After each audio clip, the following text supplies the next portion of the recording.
The contract landed on Serafina Whitmore's lap with a sound that echoed through the sterile office like a gunshot. Her hands trembled as she read the words that would change everything. Marriage agreement between Serafina Marie Whitmore and Maximilian Theodore Ravencrest. You can't be serious. Her voice barely rose above a whisper, but director Cornelius Blackthorne heard every word from behind his mahogany desk. Dead serious, my dear. His smile never reached his pale gray eyes. 21 years I've invested in you, and now it's time for returns. Serafina's fingers gripped the papers until her knuckles turned white. This isn't the 19th century. You can't sell people. I'm not selling you. Cornelius stood, straightening his expensive suit. I'm fulfilling a business arrangement. Mr. Ravencrest needs a wife by his 30th birthday, which happens to be next week. You need a future that doesn't involve scrubbing floors for minimum wage. The weight of 2 decades crashed down on her shoulders. Every meal, every bed, every piece of clothing had come with a price she never knew she'd have to pay. What if I refuse? Then you leave Riverside Orphanage tonight with nothing but the clothes on your back. No references, no job prospects, no money. He opened a file cabinet and pulled out a manila folder thick with documents. Of course, there's also the matter of your debts. What debts? Food, shelter, education, medical care. He flipped through pages of itemized expenses. 21 years of costs, plus interest, currently totaling $237,000. The room spun around her. That's impossible. Very possible. And very legal. Cornelius returned to his chair, leaning back with the confidence of a man who held all the cards. Mr. Ravencrest, however, has generously agreed to assume your obligations in exchange for your hand in marriage. Serafina's mind raced through her limited options. She had $43 in her savings account, no family, no friends outside these walls, and apparently a debt that would take her lifetime to repay. What kind of man buys a wife? A very wealthy one. Cornelius pulled out a photograph and slid it across the desk. Maximilian Ravencrest, CEO of Ravencrest Industries. 30 years old next Tuesday, which is why timing is crucial. The man in the photo looked like he'd stepped out of a boardroom nightmare. Sharp jawline, dark hair slicked back, and eyes that seemed to see straight through the camera. Everything about him screamed power and control. He looks like he could crush someone without blinking. Probably could. His business reputation is quite formidable. Cornelius gathered the papers. But that's not your concern. Your concern is signing this contract and preparing for your wedding tomorrow. Tomorrow. The word came out as a strangled gasp. Mr. Ravencrest doesn't believe in long engagements. City Hall, 2 o'clock. I'll be there as your guardian to give consent. Serafina stared at the contract again, the words blurring together. Marriage, obedience, conjugal duties. Her stomach turned. What if he's cruel? What if he hurts me? Then you'll have learned an important lesson about life outside these walls. Cornelius picked up his fountain pen and held it out to her. Sign, Serafina. It's not really a choice. She took the pen with shaking fingers, knowing he was right. 21 years of careful control had led to this moment. Every decision had been made for her, every path predetermined. This was just the next step in a life that had never truly belonged to her. The pen hovered over the signature line. Will I ever see you again after tomorrow? I doubt it. Mr. Ravencrest prefers to handle his own affairs. Something flickered in Cornelius's eyes, almost like satisfaction. Consider this your graduation from Riverside. You're about to become very wealthy, Mrs. Ravencrest. The pen touched paper, and her name flowed out in careful cursive. Each letter felt like a chain wrapping around her wrists, binding her to a future she couldn't imagine and a man she'd never met. Excellent. Cornelius took the contract and locked it in his desk drawer. Mrs. Patterson will help you prepare. Your wedding dress is already selected. Of course it was. Every detail of her life had been planned by someone else. Why should her wedding be any different? As she walked toward the door, Cornelius called her name one last time. Serafina? She turned back, hope flickering that he might show some trace of the man who had raised her. Don't disappoint me. The door closed behind her with a soft click that sounded remarkably like a prison cell locking shut. The courthouse ceremony lasted exactly 11 minutes.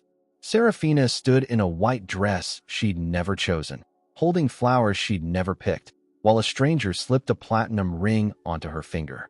Maximilian Ravencrest's hands were warm and steady, nothing like the cold monster she'd imagined from his photograph.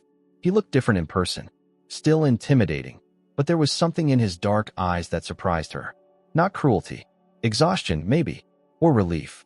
"You may kiss the bride." Maximilian's lips barely brushed hers, a whisper of contact that sent an unexpected shiver down her spine. When he pulled away, his eyes searched her face as if looking for something he'd lost. "It's done." Cornelius shook Maximilian's hand with the satisfaction of a deal well made. "Take good care of her, Mr. Ravencrest." "I intend to." His voice was deeper than Serafina had expected, with an edge that made Cornelius's smile falter slightly. The ride to Maximilian's penthouse passed in silence.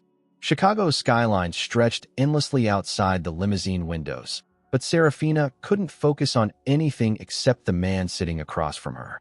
He hadn't spoken since they left the courthouse, just stared out his own window with fingers drumming against his knee. The penthouse occupied the entire top floor of a glass tower. Floor-to-ceiling windows offered a view that stretched to the horizon, but Serafina barely noticed. Her attention fixed on the man who was now her husband, watching as he loosened his tie and poured himself a glass of something amber from a crystal decanter. "Would you like a drink?" She shook her head, not trusting her voice. "Dinner will be ready in an hour. Mrs. Chun is an excellent cook." He took a sip and studied her over the rim of his glass. "You're terrified." It wasn't a question. Serafina lifted her chin, trying to summon courage she didn't feel. "Wouldn't you be?" "Probably." He set down his glass and walked to the windows. "Your guardian painted quite a picture of you. Obedient, grateful, eager to please." Heat flashed through her chest. "I'm none of those things." "Good." The word surprised her. "I was worried I'd married a doormat." "Then why did you go through with it?" Maximilian turned back to face her, and something in his expression shifted. The controlled businessman mask slipped, revealing glimpses of something raw underneath.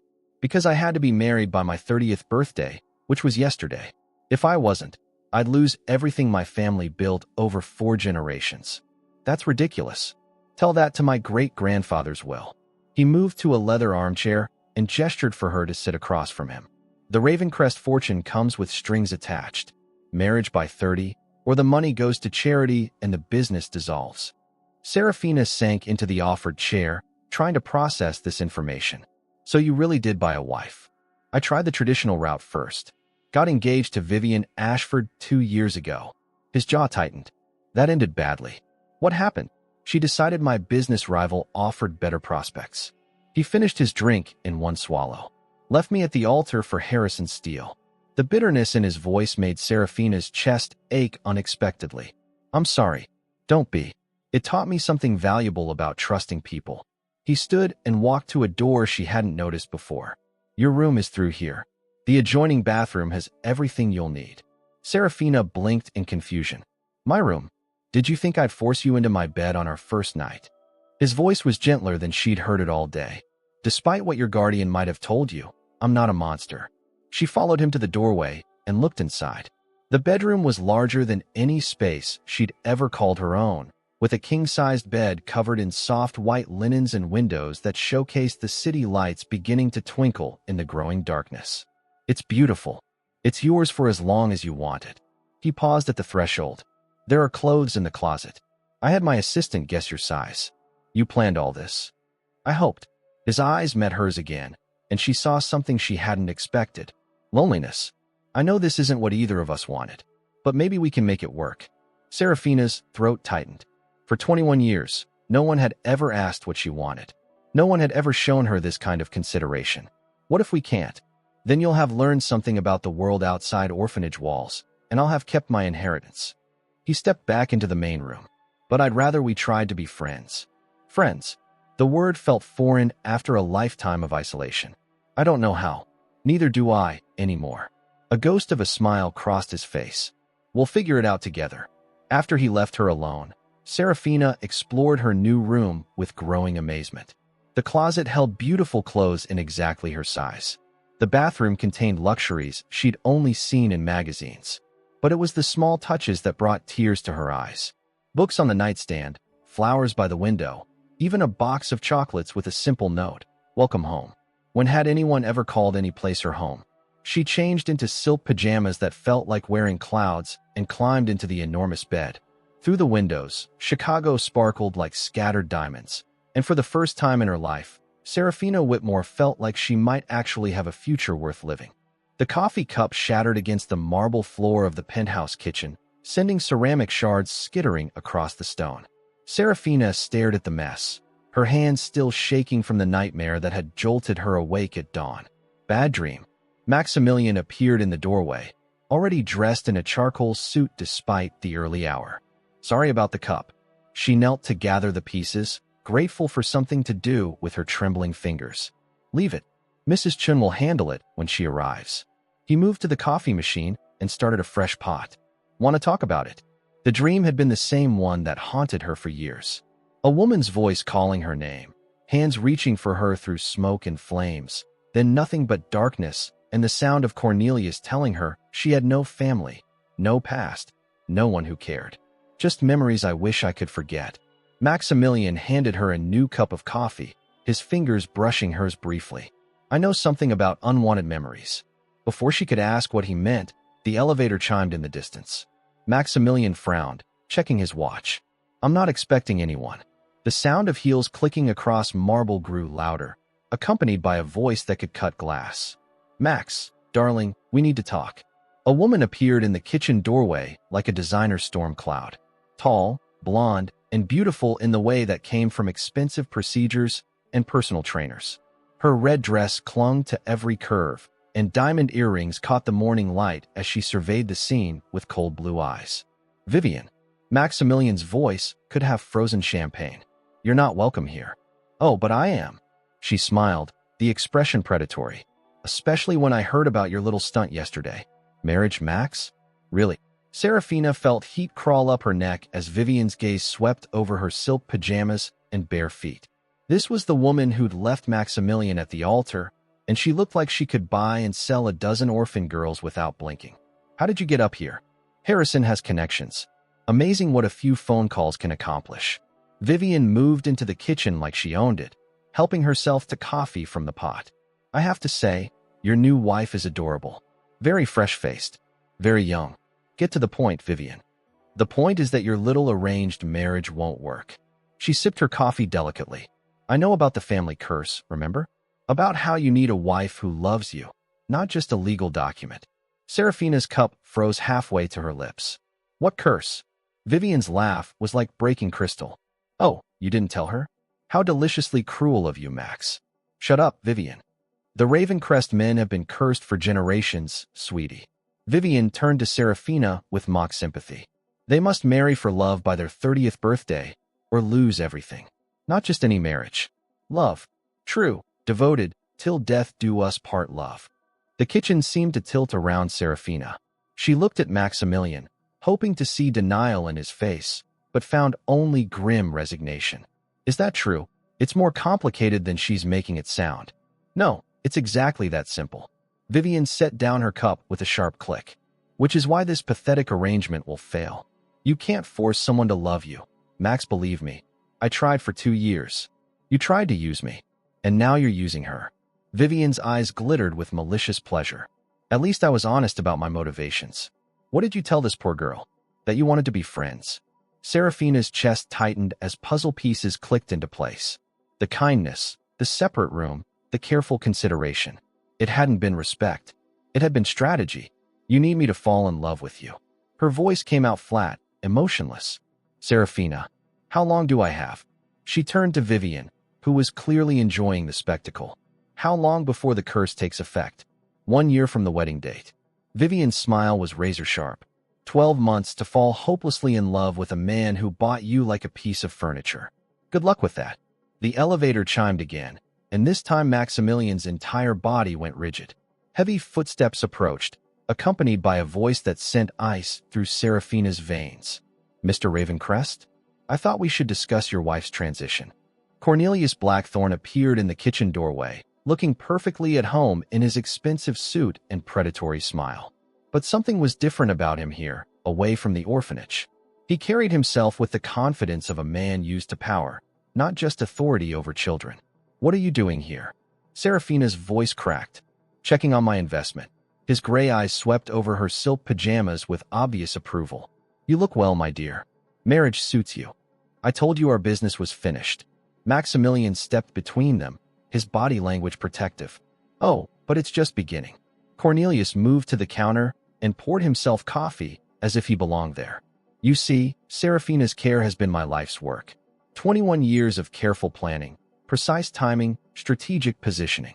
What are you talking about? I think he's talking about the fact that he's not actually the director of Riverside Orphanage. Vivian's voice dripped with satisfaction. Are you Mr. Blackthorne? The silence that followed was deafening. Serafina stared at the man who had raised her, fed her, clothed her, controlled every aspect of her existence, and saw a stranger looking back. Then who are you? Cornelius's smile widened, showing too many teeth. Someone who's been waiting a very long time for this conversation. Someone who knew your parents quite well, actually. The world tilted sideways. My parents are dead. Yes, they are. And I'm the one who killed them. The coffee cup slipped from Serafina's hands, shattering against the marble floor in a spray of ceramic and hot liquid. The sound echoed through the kitchen like a gunshot, but no one moved to clean it up. You're lying. Her voice came out as barely a whisper. Cornelius sipped his coffee calmly, as if he hadn't just confessed to murder. Jonathan and Miranda Blackthorne died in a house fire 21 years ago. Very tragic. Very convenient. Maximilian's hand found Serafina's elbow, steadying her as the room spun around her. Get out of my house. I don't think so. Cornelius set down his cup and straightened his tie. We have so much to discuss. Like how young Serafina here is the sole heir to the Blackthorne mining fortune. Worth about $400 million, last I checked. Vivian laughed, the sound sharp and delighted. This gets better and better. She's rich too? Max, you really hit the jackpot. For $100 million? Serafina's legs gave out, and she sank into the nearest chair. Your father was my business partner. We own silver mines throughout Colorado, quite profitable. Cornelius began pacing the kitchen like a professor giving a lecture. But Jonathan got greedy. Started asking questions about the company books, threatening to bring in auditors. So you killed him. I eliminated a problem. Your mother unfortunately got in the way.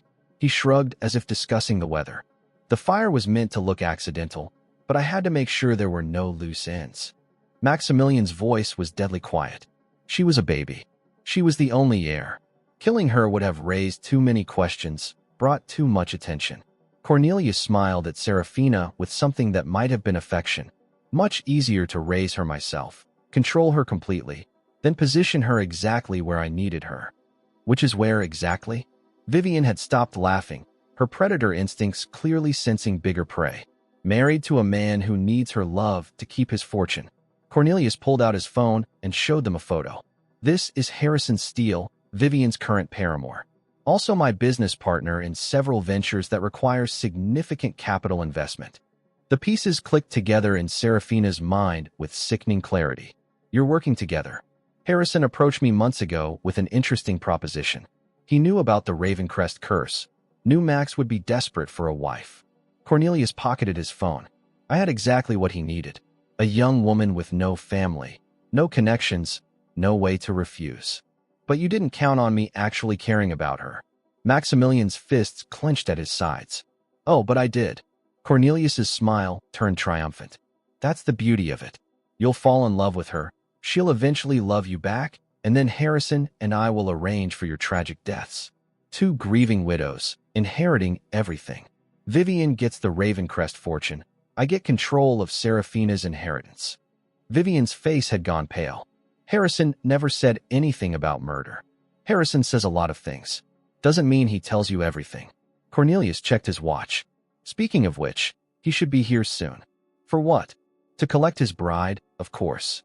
Cornelius looked directly at Serafina. Your marriage to Max was never meant to be permanent. Just long enough to break the curse and establish your claim to both fortunes. Serafina found her voice at last. I won't do it. You will. Cornelius reached into his jacket and pulled out a manila envelope. Because if you don't, I'll make sure every person you've ever cared about pays the price. He opened the envelope and spread photographs across the kitchen island. Images of children from Riverside, of Mrs. Patterson who had helped her dress for the wedding, of the young man who worked in the orphanage kitchen and always saved her an extra roll at dinner. 23 people, Serafina. All of them completely dependent on my charity. His voice remained calm, conversational. Amazing how quickly accidents can happen when people become inconvenient. Maximilian lunged forward, but Cornelius was ready. A gun appeared in his hand with practiced ease, pointed directly at Serafina's chest. I wouldn't. Cornelius's finger rested lightly on the trigger. Harrison specifically requested that she remain undamaged. You bastard. I'm a businessman. Nothing more, nothing less. He gestured with the gun toward the living room. Shall we wait for Harrison together? I'm sure he's eager to meet his new wife. They moved like a funeral procession through the penthouse, Cornelius keeping the gun trained on Serafina, while Vivian walked ahead with her hands shaking. The morning sun streamed through the floor-to-ceiling windows, making everything look deceptively normal. This won't work. Serafina's voice was steadier than she felt. Even if you force me to marry Harrison, even if you kill Max, the curse won't be broken. There's no love involved. There will be. Cornelius settled into an armchair, gun still ready. You see, my dear, I've been preparing you for this your entire life. Teaching you to be grateful, to be obedient, to attach yourself to anyone who shows you kindness. What are you talking about? Max showed you consideration yesterday. A private room, gentle words, small gifts. Already you're thinking of him as your protector. Cornelius tilted his head. Imagine what Harrison will be able to accomplish with 6 months of concentrated attention. The elevator chimed in the distance, and Vivian's breathing became rapid and shallow. I can't do this. I can't watch you kill people. Then perhaps you should have thought of that before you agreed to help destroy Max's happiness. Cornelius never took his eyes off Serafina. Though I suspect your regret has more to do with losing access to the Ravencrest fortune than any moral qualms. Heavy footsteps approached across the marble floors, and a new voice joined the conversation. Deep, confident, and utterly cold. Sorry I'm late. Traffic was murder. Harrison Steele appeared in the doorway like a villain from a nightmare. Tall, silver-haired, and handsome in the way that came from excellent genes and expensive maintenance. His smile was perfect and completely empty. Hello, darling. He looked at Serafina the way someone might examine a racehorse they were considering purchasing. Ready to start our new life together? Harrison Steele moved through the penthouse like he owned it, his expensive shoes clicking against the marble with military precision. Everything about him radiated controlled violence. From his silver hair, slicked back to perfection, to the way his pale eyes assessed every person in the room like potential threats. The morning sun streaming through the windows caught the gleam of his gold watch, a Rolex that probably cost more than most people made in a year. Vivian, sweetheart. He didn't look at her as he spoke, his attention fixed on Serafina with the intensity of a predator studying prey. You look upset. This wasn't the plan. Vivian's voice shook, her perfectly manicured hands trembling as she gripped the back of a leather chair. You said we'd destroy Max financially, not actually kill people. Plans evolve, darling. Harrison reached into his jacket with deliberate slowness and pulled out a second gun, this one larger and more menacing than Cornelius's weapon. The metal gleamed dully in the morning light, and his finger rested comfortably on the trigger guard like he'd held weapons many times before. Cornelius and I have decided that permanent solutions are more efficient than temporary setbacks. Serafina felt Maximilian tense beside her, his body coiled like a spring ready to snap. Every muscle in his frame screamed readiness for violence, but she caught his eye and shook her head slightly. Getting himself killed wouldn't save anyone, and these men clearly had experience with desperate situations. Now then, Harrison settled into the chair opposite Cornelius, creating a perfect crossfire that trapped their victims in the center of the room like animals in a cage. His movements were casual, almost bored, as if holding people at gunpoint was just another Tuesday morning activity. Let's discuss the transfer of assets, shall we? Max, I'll need you to sign several documents before your unfortunate accident. Go to hell. Eventually, I'm sure. But first, I have a wedding to plan. Harrison's smile was razor-sharp as he looked at Serafina, his gaze traveling from her bare feet to her silk pajamas with obvious appreciation. You clean up nicely, my dear. Much better than those orphanage rags Cornelius described in such vivid detail. She won't marry you. Maximilian's voice carried deadly promise, low and dangerous in a way that made the air itself seem to vibrate with tension. I'll die before I let that happen. That can absolutely be arranged. Cornelius adjusted his grip on his gun, the movement casual but practiced. In fact, it's an integral part of our carefully constructed plan. What about the curse? Serafina found her voice, surprised by how steady it sounded despite the terror clawing at her throat. Killing Max won't break it if there's no love involved. Harrison laughed, the sound echoing off the floor-to-ceiling windows and bouncing back at them like shards of broken glass. Oh, but there will be love, my naive little bride. You see, our dear Cornelius has spent 21 years programming you to respond to the smallest gestures of kindness like a starving person responds to food. You're completely insane. I'm thorough. He leaned forward, his pale eyes gleaming with the fervor of a man who'd spent considerable time planning this moment. Did you really think your instant attachment to Max happened by accident? One single night of basic human consideration, and you're already thinking of him as your protector, your savior. Imagine what I can accomplish with months of careful, calculated attention. The words hit her like physical blows because they carried the ring of terrible truth. She had felt grateful to Maximilian, had seen him as different from what she'd expected. Was that really just conditioning from a lifetime of neglect? The elevator chimed again, cutting through the tension like a knife, and everyone froze. Cornelius frowned, checking his expensive watch with obvious irritation. We're not expecting anyone else. Heavy footsteps approached, different from Harrison's measured military pace. These were urgent, almost running, accompanied by the sound of someone breathing hard. A thin man with nervous eyes and a receding hairline appeared in the doorway, clutching a manila envelope against his chest like a shield. Mr. Blackthorne, we have a significant problem. Cornelius's gun wavered slightly, his confidence cracking for the first time since this nightmare began. What kind of problem, Jenkins? The kind that involves federal investigators asking very specific questions about Riverside Orphanage's financial operations. Jenkins glanced nervously at the guns, sweat beading on his pale forehead. They're requesting detailed financial records going back 20 years, including adoption files and inheritance documentation. That's impossible.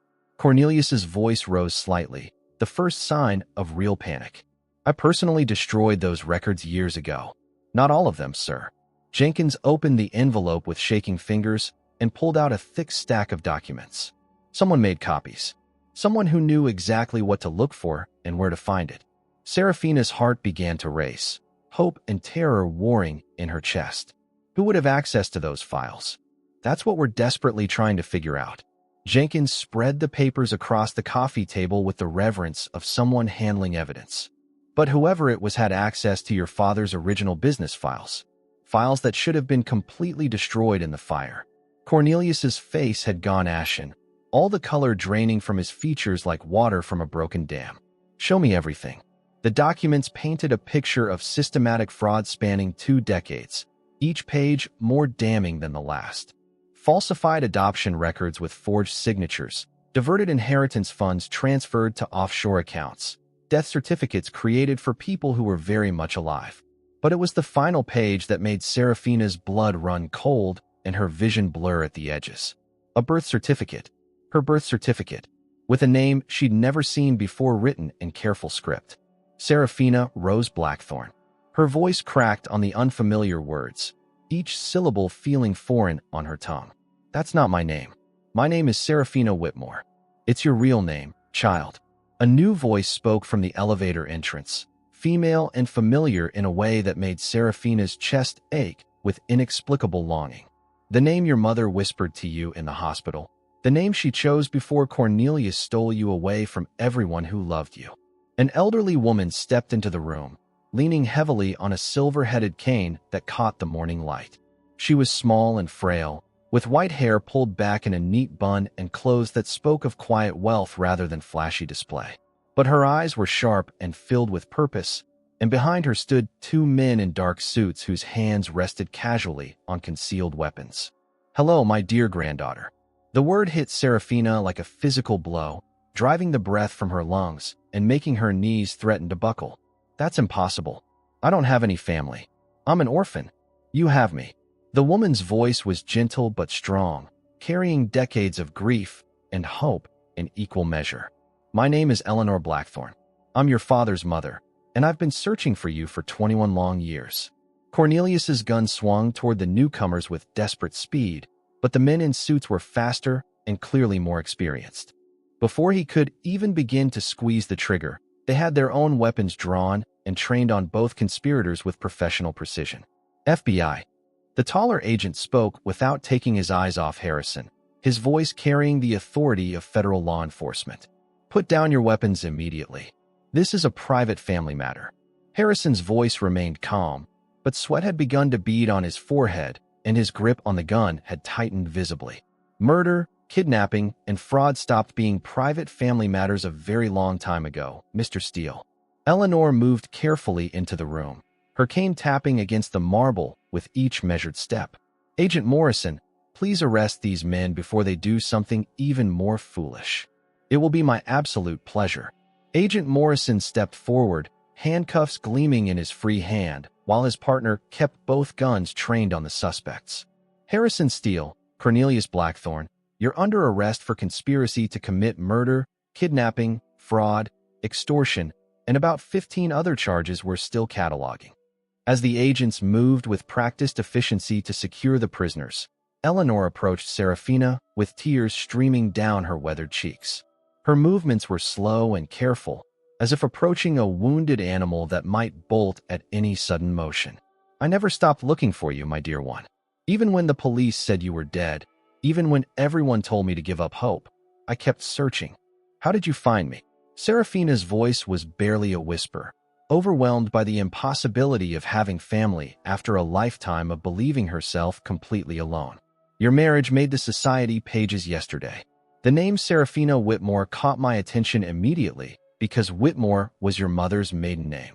Eleanor reached out with shaking fingers to touch Serafina's face, the gesture infinitely gentle. You look exactly like Miranda did at your age. The same eyes, the same stubborn chin. Serafina felt something break open in her chest. 21 years of loneliness and emptiness suddenly filled with possibilities she'd never dared to imagine. You're really my grandmother? You're really real. I really am, sweetheart. Eleanor pulled her into a gentle embrace that smelled like lavender and felt like coming home after a lifetime of wandering. And you're safe now. Finally, truly safe. Over Eleanor's shoulder, Serafina watched as Cornelius and Harrison were led away in handcuffs, their carefully laid plans crumbling around them like houses of cards in a hurricane. Vivian followed voluntarily, her designer dress wrinkled and her perfect makeup streaked with tears of what might have been regret. But it was Maximilian who held her attention most completely. He stood by the windows, watching the arrest with an expression she couldn't quite read. When their eyes met across the room, she saw something that made her heart ache with unexpected intensity. Relief, yes, but also resignation and something that looked dangerously like loss. The curse was still active. She still had 11 months to fall in love with him, or he'd lose everything his family had built over generations. And now that she knew who she really was, now that she had family and inheritance and choices she'd never imagined possible, the question remained hanging in the air between them like smoke. Would she choose to stay? The federal agents had been gone for 3 hours, taking their prisoners and leaving behind only silence and the lingering scent of Eleanor's lavender perfume. Serafina sat in the penthouse living room, staring at the stack of documents that proved her entire life had been a carefully constructed lie. Birth certificates, financial records, photographs of parents she barely remembered. A whole identity laid out in black and white. Eleanor had returned to her hotel to rest, promising to come back tomorrow with more answers, more pieces of the puzzle that was Serafina's stolen childhood. But not before pressing a small silver locket into her granddaughter's hands, a locket that contained a photograph of a young couple holding a baby with serious dark eyes. Your parents on your first birthday, Eleanor had whispered, 3 weeks before Cornelius murdered them. Now Serafina held the locket, tracing the worn silver with her fingertip while Maximilian paced the length of the windows like a caged predator. He hadn't spoken since the agents left, hadn't looked at her directly, and the silence stretched between them like a chasm neither knew how to cross. You're thinking about leaving. His voice finally broke the quiet, rough with something that sounded like grief. I don't know what I'm thinking. She looked up from the locket to find him standing with his back to her, shoulders rigid with tension. This morning, I was an orphan with no choices. Now I'm an heiress with a grandmother and apparently a $400 million inheritance. And a marriage contract that probably isn't legally binding anymore, considering it was signed under false pretenses. He turned to face her, and she was startled by the raw pain in his dark eyes. You're free, Serafina. Completely free. The word should have filled her with joy. Instead, it sat in her chest like a stone. What about your curse? My problem, not yours. He moved to the bar and poured himself a whiskey with hands that shook slightly. You didn't ask for any of this. You shouldn't have to sacrifice your newfound freedom to save a stranger's fortune. You're not a stranger. The word surprised them both. Not anymore. Maximilian's glass froze halfway to his lips. What are you saying? I'm saying that yesterday I thought kindness was a weapon people used to manipulate me. But what you showed me wasn't manipulation. She stood, the locket still clutched in her palm. It was just kindness. Pure and simple. Serafina, let me finish. She moved closer, drawn by something she didn't fully understand. Cornelius was right about one thing. I am programmed to respond to decent treatment because I've had so little of it. But he was wrong about something crucial, which is, he assumed that made me weak, made me easy to control. She stopped directly in front of him, close enough to see the flecks of gold in his dark eyes. But surviving 21 years of his conditioning and still being able to recognize genuine goodness? That doesn't make me weak. It makes me strong. Maximilian set down his glass with deliberate care. What are you trying to tell me? That I choose to stay. The words came out steady and sure, surprising her with their certainty. Not because I have to, not because I'm programmed to, but because I want to. His face went very still. The curse, forget the curse for a minute. She took another step closer, near enough now to feel the heat radiating from his body. If there was no curse, no inheritance hanging in the balance, no external pressure at all, would you want me to stay? The question hung between them like a bridge waiting to be crossed. Maximilian stared at her for a long moment, and she watched emotions flicker across his features like shadows. Hope, fear, longing, and something deeper that made her pulse quicken. Yes. The word came out rough, barely above a whisper. God help me, yes. Then that's enough for now. She reached up and touched his face, her fingers tracing the sharp line of his jaw. We have 11 months to figure out the rest. He caught her hand, pressing it against his cheek with desperate intensity. I won't ask you to love me. I can't. It wouldn't be fair. You're not asking. I'm offering. She felt something shift inside her chest, a wall she'd built around her heart beginning to crack. I want to try, Max. I want to see what we could be if we're honest with each other. Honest. His laugh was bitter. I bought you, Serafina. Paid your guardian to force you into marriage with me. How is that honest? Because you thought I was a willing participant in an arrangement that benefited us both. You didn't know I was being coerced. She moved her thumb across his cheekbone, marveling at the way he leaned into her touch. And when you found out the truth, you were ready to let me go. That tells me everything I need to know about who you really are. The phone rang, sharp and sudden in the quiet apartment. Maximilian ignored it, his attention focused entirely on her face, but it rang again. And again. Answer it, she said softly. He grabbed the phone with obvious reluctance. Ravencrest. His face changed as he listened, color draining from his features. When? How many?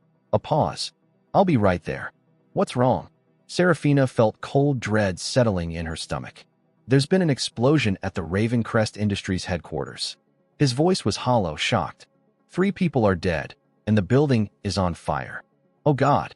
She grabbed his arm. Was it an accident? The fire department found traces of accelerant. It was deliberate. He was already moving toward the bedroom, grabbing clothes from the closet. I have to get down there. I'm coming with you. Absolutely not. He paused in pulling on a shirt to look at her. It's not safe. If someone is targeting my company, then they're targeting you too. She was already heading for her own room. I'm not letting you face this alone. Serafina. The phone rang again, cutting off his protest. This time the voice on the other end was loud enough for her to hear. Panicked. Desperate. Mr. Ravencrest, thank God. We found something in the wreckage. A message. It says the game isn't over. Tell your wife we're just getting started. The words hit them both like physical blows. Someone had burned down Maximilian's building and left a message specifically for her. The nightmare wasn't over. It was just beginning. "Get dressed," Max said, his voice deadly calm. "We leave in 5 minutes." As they raced through the streets of Chicago in Max's Porsche, Serafina couldn't shake the feeling that they were driving towards something much worse than a fire. The city lights blurred past the windows, and she found herself thinking about the locket pressed against her palm, about parents she barely remembered, about a grandmother who'd searched for 21 years. She'd just found a family. She'd just discovered who she really was. She'd just admitted to herself that she was falling for a man who'd married her out of desperation. And now someone wanted to destroy it all. The Ravencrest Industries building came into view, or what was left of it. Flames still licked at the upper floors, and smoke billowed into the night sky like a funeral shroud. Fire trucks surrounded the structure, their red lights painting everything in an apocalyptic glow. But it was the figure standing across the street that made Serafina's blood turn to ice. A woman in a dark coat, watching the destruction with obvious satisfaction. Even from a distance, even in the flickering light of the fire, there was no mistaking that perfect blonde hair. Vivian Ashford was supposed to be in federal custody. Instead, she was standing free, and she was smiling.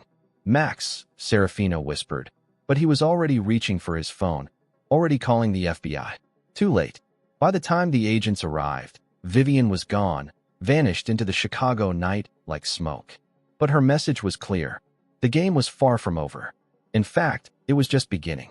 The safe house was a nondescript apartment on the south side of Chicago, the kind of place federal agents used when witnesses needed to disappear quickly. Serafina sat at the kitchen table, watching Agent Morrison pace while his partner worked on a laptop that displayed surveillance footage from downtown.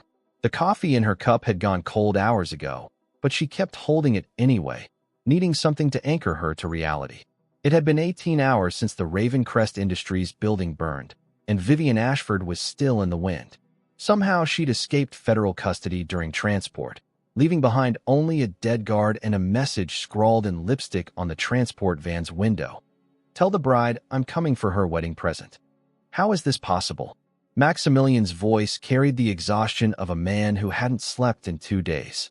She was in handcuffs. You had her in custody. Someone on the inside helped her. Agent Morrison stopped pacing long enough to check his phone for the 100th time. "We're investigating, but right now our priority is keeping you both alive." "She's not just after revenge anymore," Agent Chen said without looking up from her computer.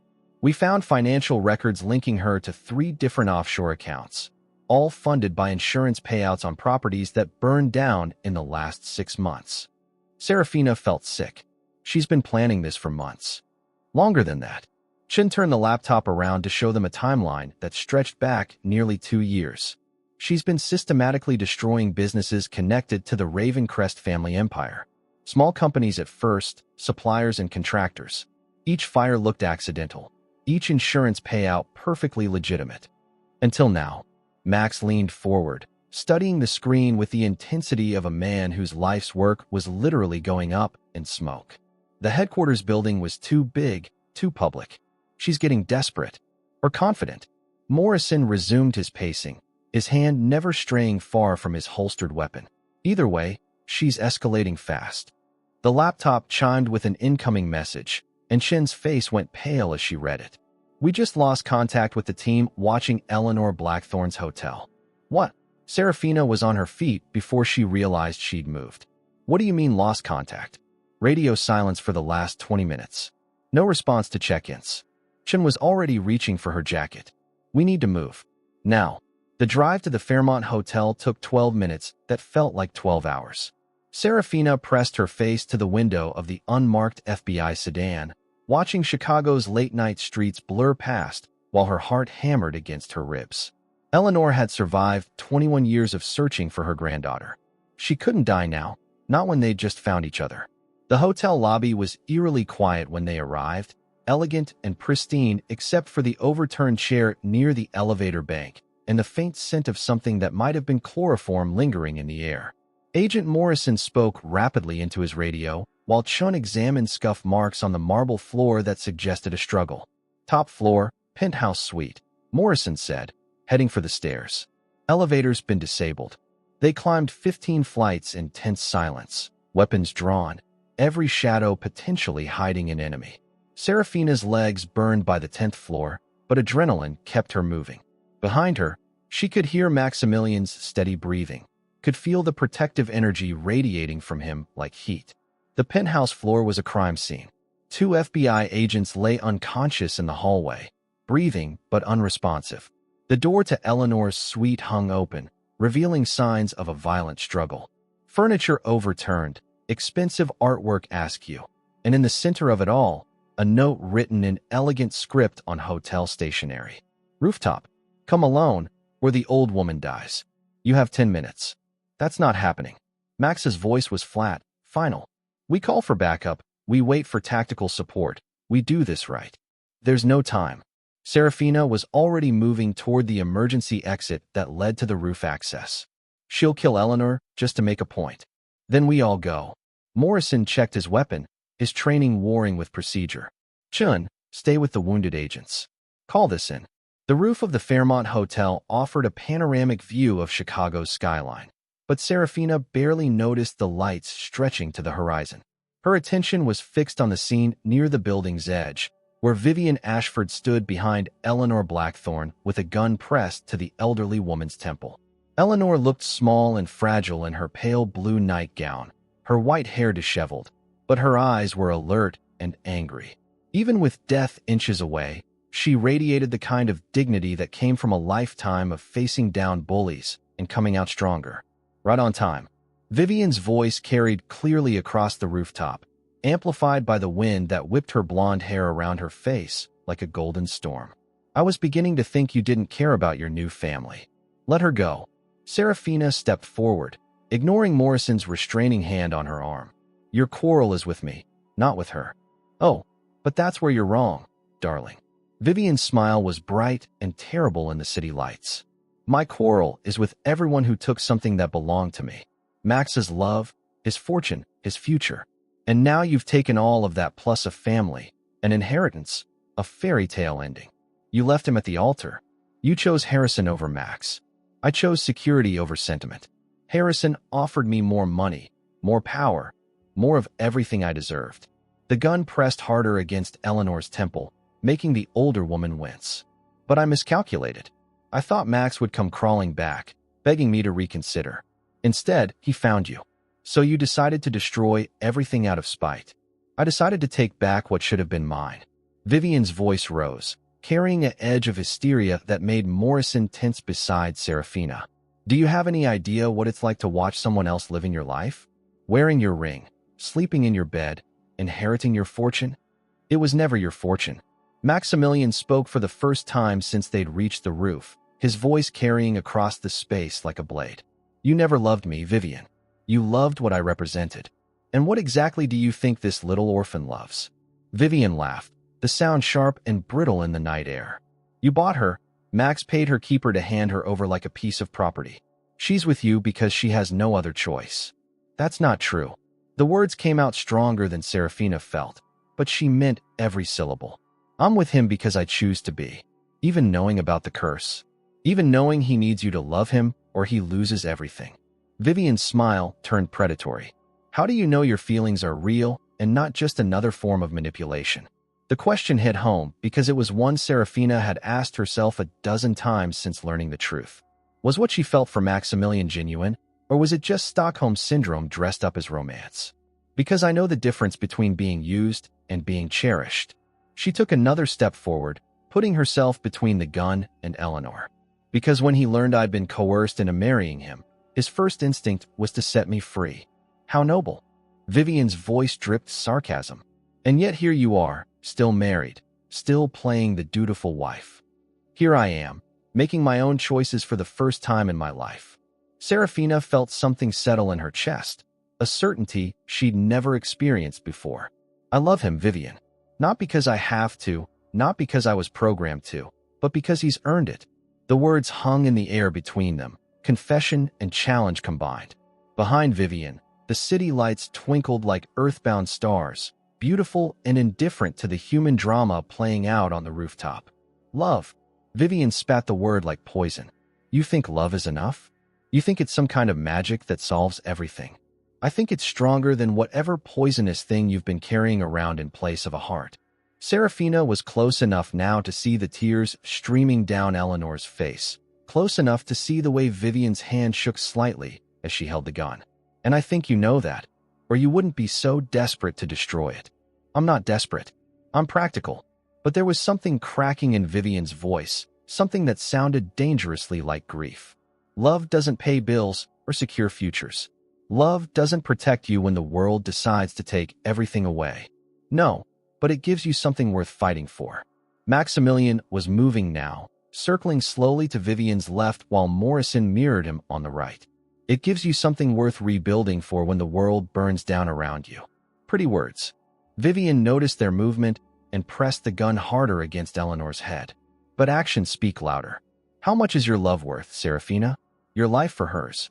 Don't. Eleanor spoke for the first time since they'd arrived, her voice steady despite her circumstances. Don't you dare sacrifice yourself for me, child. I've lived my life, and I'm just starting mine. Serafina looked into her grandmother's eyes and saw understanding pass between them. With the family I never knew I had, and the man I choose to love. She took the final step that brought her within arm's reach of Vivian's gun, close enough to smell the other woman's expensive perfume mixed with the acrid scent of smoke that still clung to her clothes from the fire. So what happens now? Serafina asked quietly. You shoot us both and spend the rest of your life running from the FBI? You burn down the rest of Chicago trying to make a point? Where does it end?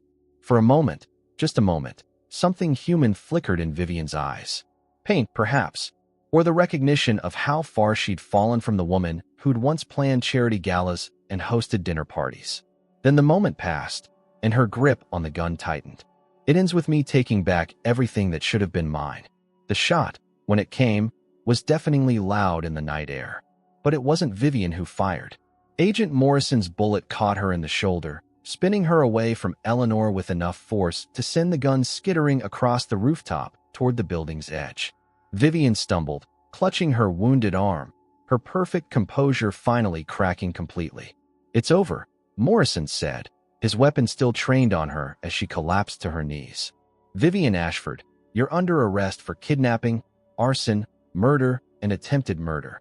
But Vivian wasn't listening. She was staring at Serafina with something that might have been envy or might have been loss. And when she spoke, her voice was barely a whisper. You have no idea how lucky you are. Then she was being handcuffed and read her rights, led away by reinforcements who'd finally arrived. Eleanor was wrapped in a blanket and checked by paramedics who pronounced her shaken but unharmed. And Serafina found herself in Maximilian's arms, both of them trembling with relief and adrenaline and the overwhelming realization that they'd survived. Did you mean it? He asked against her hair, his voice rough with exhaustion and hope. What you said about loving me. She pulled back to look at him. This man who'd bought her freedom without knowing he was also buying her heart. Every word. Even knowing about the curse. Even knowing I need you to break it. Especially knowing that. She reached up to touch his face, marveling at the way he leaned into her palm like a man starved for gentle contact. Because now I know that what we have is real. It's not magic or manipulation or desperation. It's choice. Every day, we'll choose each other. He kissed her then, right there on the rooftop with the FBI agents and paramedics bustling around them, with Eleanor watching from her ambulance with tears of joy streaming down her face, with Chicago spread out below them like a promise of all the tomorrows they'd have together. When they finally broke apart, Serafina was crying and laughing at the same time. So what happens now? Now we go home. Maximilian smiled, the expression transforming his entire face. We rebuild what was burned down. We plan a real wedding for people who actually love each other. We figure out how to be a family. All of that sounds perfect. She threaded her fingers through his, amazed by how right it felt. But first, I think we should probably tell Eleanor she's going to have a grandson-in-law who actually deserves her granddaughter. Think she'll approve? Serafina looked over at her grandmother, who was refusing to get in the ambulance until she was sure they were both safe, and felt her heart expand with possibilities she'd never dared to imagine. I think she already does. 6 months later, the gardens of the Blackthorn estate in Colorado looked like something from a fairy tale. White roses climbed the stone arbors, their petals scattered by the mountain breeze like confetti from heaven itself. Serafina Blackthorn Ravencrest stood at the French doors of the manor house, watching the final preparations for their real wedding, the one they'd chosen rather than the one that had been forced upon them. The morning sun caught the platinum and diamond ring on her finger, the one Maximilian had given her 3 months ago when he'd properly proposed on bended knee in this very garden. Not because he needed her to save his fortune, though she had. Not because ancient curses demanded it, though they'd broken that too. But because somewhere between surviving kidnapping attempts and rebuilding from ashes, they discovered something neither had expected to find. Real, honest, transformative love. "You look beautiful, sweetheart." Eleanor's voice carried across the morning room, warm with the kind of pride that comes from watching dreams come true against impossible odds. At 78, her grandmother moved with the careful grace of someone who'd learned to treasure every moment, every breath, every chance to see her granddaughter smile. "I look nervous." Serafina turned from the window, smoothing the ivory silk of her wedding dress. Not the austere white gown she'd worn to the courthouse ceremony, but something she'd chosen herself. Something that made her feel like the woman she'd become rather than the girl she'd once been. "You look like a woman in love." Eleanor crossed the room with her silver-headed cane tapping against the hardwood floors. "Your mother wore that same expression on her wedding day." Serafina touched the pearl necklace at her throat, another family heirloom restored to its rightful place. In the months since Cornelius's arrest and conviction, Eleanor had slowly pieced together the fragments of their family history, filling in 21 years of missing memories with photographs and stories and artifacts that Cornelius had stolen along with everything else. Do you think they would have approved? Of Max, I mean. Darling, any man who would risk his life to protect you, who would give up his fortune rather than force you to stay, who would spend months helping you rebuild the company your father died defending? Eleanor's eyes sparkled with unshed tears. They would have loved him almost as much as he loves you. Through the windows, Serafina could see the wedding guests gathering on the lawn. Business associates from both the Ravencrest and Blackthorn empires, friends they'd made during the long months of rebuilding, FBI agents who'd become family through shared danger. Agent Morrison stood near the altar talking to the minister, looking uncomfortable in his formal suit, but refusing to miss what he called the only wedding where the bride and groom actually chose each other. At the center of it all stood Maximilian, devastatingly handsome in his tailored tuxedo, speaking quietly with his best man while keeping one eye on the house. Even at this distance, Serafina could feel the invisible thread that connected them, the bond that had been forged in crisis and tempered by choice. The Ravencrest Industries headquarters had been rebuilt, stronger and more beautiful than before. The Blackthorn mining operations had been restructured, with new safety protocols and worker protections that would have made her father proud. Together, they'd created something that honored both their legacies while building toward a future neither could have imagined alone. "Mrs. Ravencrest?" A young woman appeared in the doorway, one of the wedding planners they'd hired to coordinate this celebration. "It's time." Serafina took a deep breath, tasting mountain air and the faint scent of roses carried on the breeze. 6 months ago, she'd signed her name to a marriage contract while trembling with fear and uncertainty. Today, she would sign it again with joy and absolute certainty. The walk down the aisle felt like flying. Every step carried her further from the orphan girl who'd had no choices and closer to the woman who'd learned to choose love over fear, hope over despair, partnership over survival. The faces of their guests blurred together in a tapestry of smiles and tears, but her focus remained laser-sharp on the man waiting for her at the altar. Maximilian's eyes never left her face as she approached, and she could see her own journey reflected in his expression. The wariness was gone, replaced by something so bright and certain it took her breath away. When she reached him, he extended his hand with a smile that promised forever. "You came back to me," he whispered as she placed her fingers in his. "I never left." She squeezed his hand, marveling at the way he squeezed back. "I was just finding my way home." The ceremony itself passed like a dream painted in golden light. They spoke vows they'd written themselves, promises that had nothing to do with curses or contracts, and everything to do with the choice to build a life together. When the minister pronounced them husband and wife, truly and completely this time, the kiss they shared tasted like champagne and mountain air and the sweetest kind of victory.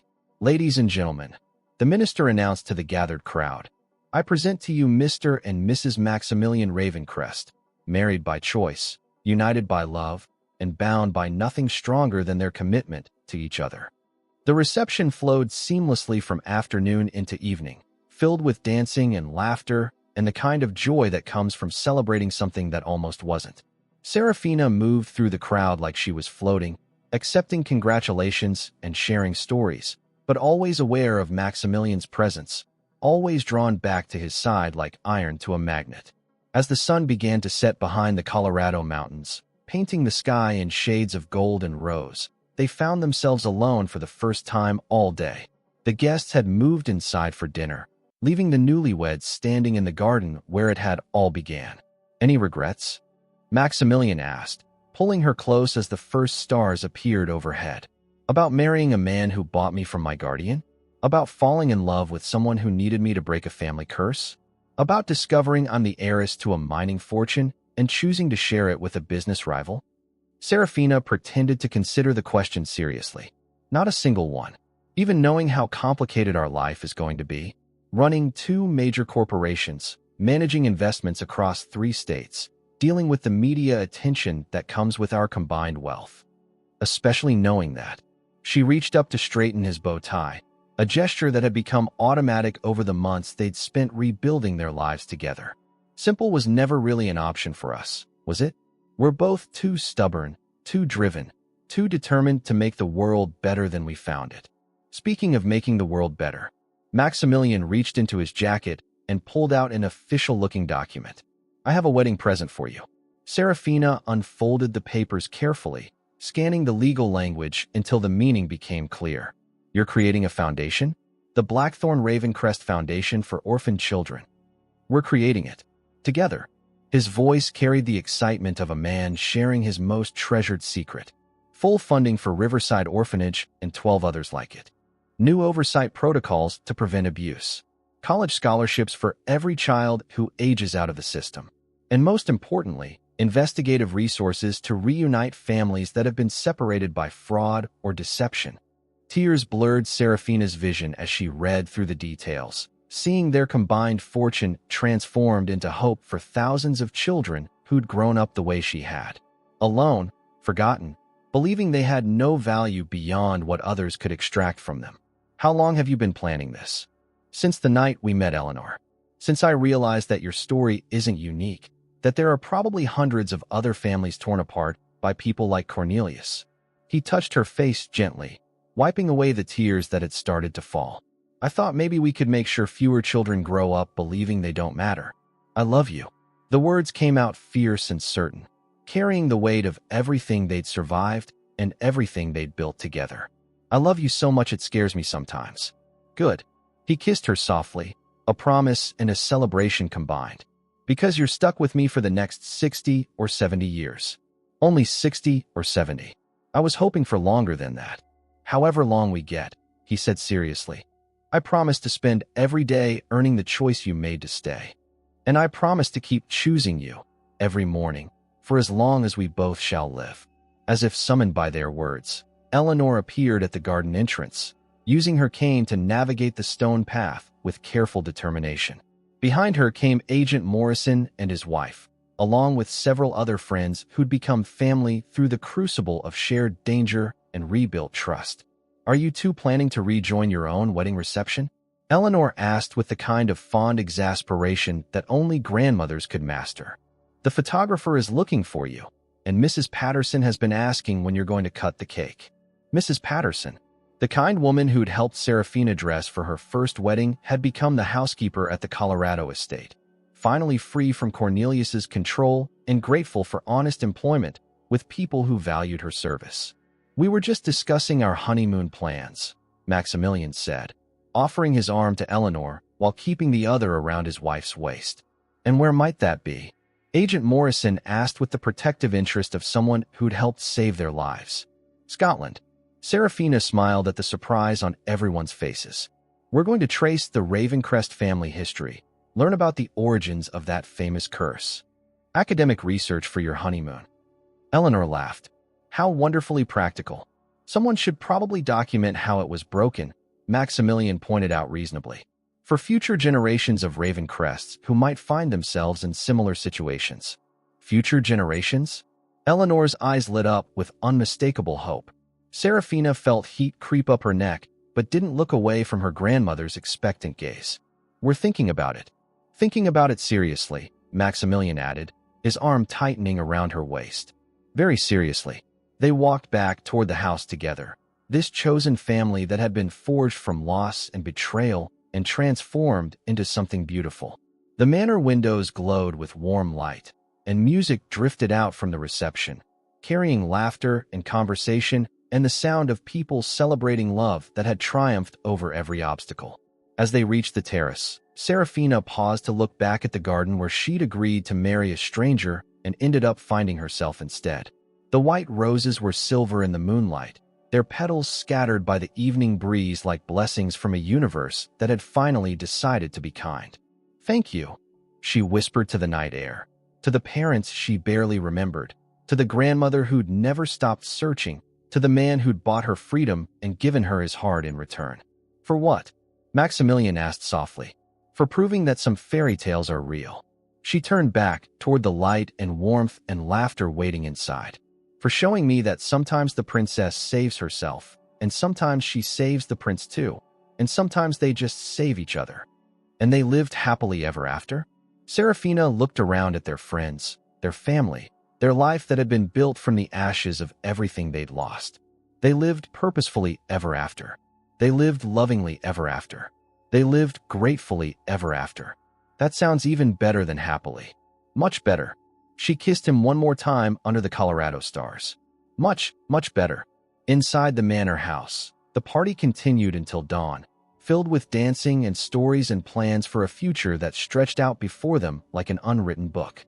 When the last guest departed and the caterers finished cleaning up, Serafina and Maximilian found themselves alone in the library that had once belonged to her father, surrounded by books and memories and the quiet satisfaction of having chosen correctly.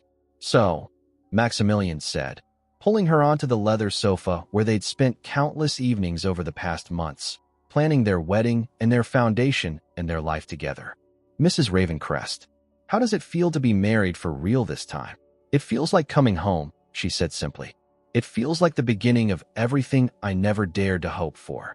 "Good." He kissed her temple, breathing in the scent of her hair and the faint fragrance of roses that clung to her wedding dress. "Because this is just the beginning. We have foundations to run, companies to manage, a family to build, and about 50 years of adventures ahead of us."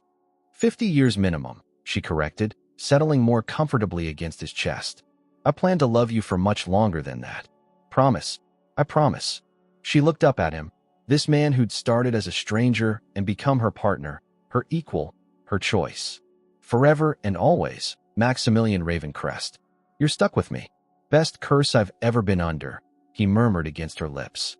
And as the first light of their new life together crept through the library windows, Serafina Blackthorn Ravencrest closed her eyes and smiled, knowing that sometimes the most beautiful stories begin with the words, "I choose you," and end with, "until the end of time." The curse was broken. The villains were defeated. The fortune was shared. The foundation was funded. But most importantly, the choice had been made. Every day, for the rest of their lives, they would choose each other. And that, more than any fairy tale magic, was the kind of love that lasted forever.